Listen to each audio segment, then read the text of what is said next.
Welcome to Online Game Freaks. This is Freaks, and thank you for joining us for some of the toughest challenges that Scrap Mechanic has to offer. In today's episode, we're taking on one of those challenges, but it's a technical challenge. One of our fellow Scrap Mechanics posted they were having a little trouble putting together a timer or a clock, and they could use a little bit of help. And what I've done here is put together a fully colored and laid out tutorial for us. You can see here that we have a timer. It's working on 1 second, and it counts from 0 to 99. And it's doing that through a series of memory, and the memory is being converted to a digital display so that we can see the count as it goes. The timing is controlled by the timer, so when the auto clock is ticking, it delivers the second that we need. We also have the ability to turn the timer off. It holds its place. We can reset the timer down to 00. The same technology that we put together can be used and manually counted up. I'm just hitting the button here and I'm expanding it up as we go. The system is also, if you note, very solid. We are not glitching. We are not getting any kind of memory issues. I can hold the button down. I can hit it as fast as I can, and the system is incredibly reliable. You can see here I've color-coded the system so we can look at the components in their individual pieces, and it's not near as intimidating. The system all starts right here in the green section. This is our initial input that says generate a tick and start the memory going and the display of the memory. It all starts at the green. And what we have here is a basic 1-tick generator. You take the NOR gate into the AND gate, and these two creates the 1 tick when given a signal.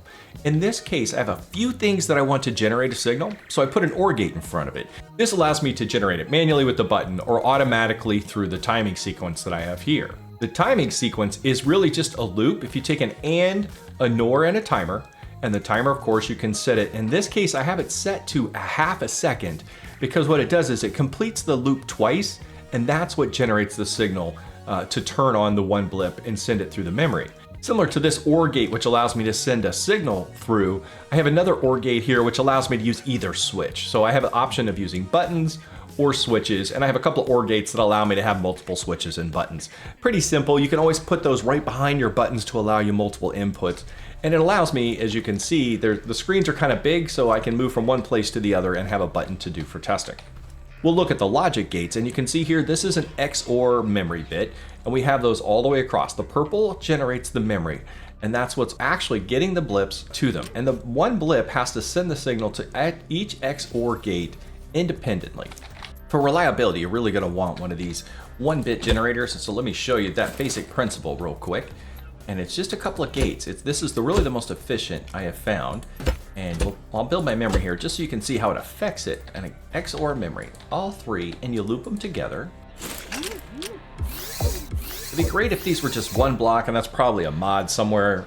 Just to create an on-off memory, you do these three things. It's kind of silly, but it works great. I get it. So here we go. This is an AND. All right, so we'll make this one a NOR. This one stays an AND. NOR into the and the button into both. Then this is our trigger. If you'll watch, it gives you one blip. I can hold it down, it still generates 1 bit. I can mash it real quick, generates 1 bit. Makes real clean, and that is why this system is so successful. We don't put garbage in, garbage out. This 1 bit has to go to all three of the memory pieces so that they all act together. Now when I hit that bit, you can see it turns them on and off. And again, very reliable. I can mash it as much as I want. That is what's happening here. 1-bit generator into this memory. If I turn off, you can see there's the XOR pieces. It's just turning it on and off. However, that starts a daisy chain. And the logic reads like, if I get another bit and this guy's on, let me reset so you can see this in action. So the first bit comes through. We are at what would be 00, okay? Our first position. We give it 1 bit, click. It flips the memory to on. It moves this to the second position. Now that this is on, if I give it another bit, I don't want to just turn off. I need to register the next memory. And that's what this next piece down here does. It says, hey, I've got my memory on and I'm getting another blip. Let's go ahead and click in the next memory. And that's exactly what happens here. What's really efficient about this memory is that it compacts things really tightly and it keeps doubling. So by having 1, we get a 0 and 1. But by having 2, we go to 0 to 4. And then if we have 3, we go 0 to 8, and then 0 to 16. In this case, we only need to go to 10 because we're building a counter that counts from 0 to 10. The red section simply allows me to reset it. It also has a 1-bit generator, and I send the signal everywhere where I have something on. And it says, hey, is this memory on? No, it's not on, so I can't do anything here. I'm getting a bit, but the memory's not on. All the way down the line. Now when it hits here, it'll recognize this is on. That will activate the signal that says, turn it back off. And it goes through the whole set and it does the same thing.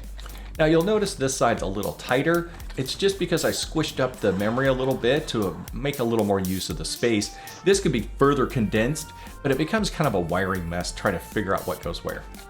And the final piece is to actually convert this memory into a display. And that's what these pieces are up here at the top. There's a set of ands and a set of nors. And with this combination, I can put any number in the memory in the system. As it's sitting here, it says, hey, I've got, in this particular case, these 3 are off and they're all going to the NOR gate. And if this one is on, going to the AND gate, if those are both true, go ahead and draw an 8. And that's what this does. The top one, this AND gate up here, I just wire it straight into whatever blocks I need to make my 8. And that right there is all you need to get this number from 0 to 9 as it counts up. There's one thing you needed to do at the end though, is when it reaches 9, it needs to know to stop. And that's what we have here, because if you just keep it going, it'll just keep counting up to 16. You can see the last row's lit up, and that actually allows us to use that for logic. And if I get another bit and that one's lit up, reset. It actually sends a reset signal to the whole chain and sends it back to 0. The second half of this piece is if this 10 is on and I get another signal, come over here, and that's why I put it in orange, because what this does, it starts the whole system over again. It's a copy of the other one, but it does it on the tens digit. This says every time I get another counter here, add another tens digit. And that allows it to count. It goes from 0 to 9, gets another blip, says, hey, you get another counter, and it starts counting this up this way. And if you wanted to go to hundreds, you could repeat this. Say you could put another block here of the same system, and you could have another character, and you could count up to all the way up to 999 just by repeating this system. And that's what plays out over time as the timer kicks on. And here you can see the signal right here. This is what's generating. And I've got it automated. I'm using our timer, and this is generating that 1 bit that is incrementing these memory bits on and off. And you'll watch, if you just watch one at a time, you'll see this one just turns on and off. You could actually, without a display, easily count up here and go, oh, I can see where I'm at. Every time it hits the 9 at the end, another blip comes through, it activates this, and we move over here again, incrementing our tens digit. If we wanted to use this system to make a clock, the difference is, of course, we don't need it to count to 99. We need it to go to 59 and then go back to 00, and that could easily represent either seconds or minutes on a clock. We would also need to add another set of display to the left that could count from 0 to 12. The memory goes up to 16, so it would just be a simple matter of following the same pattern of which is on, which is off for 11 and 12. And then you tie that into another display screen. I'm not gonna do it here because this is survival. I have worked so hard for every one of these logic gates. I've gotta get back in action on the great work soon. Let's take this and show exactly what it would look like as a clock, because actually you need less. Right now the logic says if you get to 10, go ahead and reset. But really all we needed to do for a clock would be to get to 5. 1, 2, 3, 4, 5. So this will become the new stop point if we were gonna make this for seconds or minutes. Right here's the 10, and you can see there's a light line going to the left. And if you follow it, it comes all the way down to here, which is the same reset condition over here. Grab that line here, take it off of that, and instead we'll grab the one from the 5. Being very careful here. There we go. So now it won't even count to the other numbers. It'll stop at the 5 and then it'll reset itself. So let's go ahead and reset it because the memory was still holding its position. Let's speed the timer up to a single tick. This thing is probably going to screen pretty quick. What we should see is it gets to 59 and then it goes back to 00. And look at that thing fly. It's very reliable and we're ticking along. We're already at 40. We're approaching 50 here. Oh, I think we were one short. The error is the first position is actually 0. So it's 0, 1, 2, 3, 4, 5. We need to move over just one more, but you can see it's working. It's just a matter of getting it in the right spot. We'll correct our mistake. We simply come up to this one here that we used, and we're gonna go one more to the right. Grab that, we plug this one in instead, Now it should be correct. This is why we test things. Well, I hit the timer full speed. We're at 40, 50. It went further than last time, 59. It clicks over, and now we're running it. So right now, we're counting to 60 and resetting just like a clock would for seconds or minutes. All I would need to do, let's say I want that to be a second. We'll take this. It has to run through its cycle twice because one time it's on, the other time it's off. What you'll do is you take this halfway, 500 milliseconds, 20 ticks will give you half a second. So 2 of those will give you a full second. And now we're counting as a clock. If you wanted this to be seconds, you could have minutes and you could have hours. It's just a matter of simply adding these systems together so that as you count through the small set, you get to the end, you increment to the new set. In this case to 60, but it could easily be to, whatever you need it to. Another way to use this system, we can have it actually detect things and count them.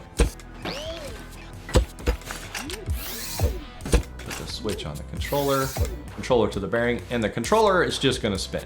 We're gonna make it go 360 as fast as it can, put it on a loop. At the top, we'll drop a sensor, and this is a cheap sensor, level 1. We're only looking one space. That's fine the way it is. This sensor is what we're going to use to send a blip. We'll go ahead and turn this on. This can spin, and you'll see the sensor lights up.